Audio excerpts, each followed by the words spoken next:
رسول عليه الصلاة والسلام لله أشد فرحا بتوبة عبده حين يتوب إليه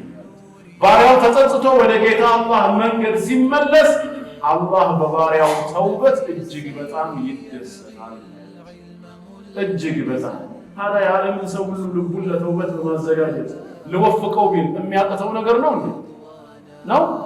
አይደለም ግን ለምን አላደረገውም ታዲያ ይላል ሰው ትዕቢተኛ ነው ጥያቄ ያነሳ ሁላችንንም ለምንድን ነው ታዲያ ጀነት ሰፍተን እንድንገባ ያላደረገው ምን ያጓደለብን ነገር አለ መጀመሪያው ሲፈጥረን አሁንም ጀነት ለፈለገ ሰው እድሉን የሰጠው ለሁሉም የሰው ዘር እንጂ ለተወሰኑት አይደለም ተግባብተና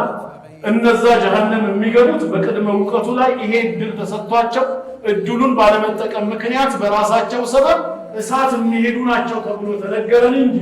አላህ በአዘን ሲፈጥራቸው የጀነትን መንገድ ዘግቼባቸው ወደ እሳት የነዳኋቸው ናቸው አላህ بالجيل توخى الوحي عنوانا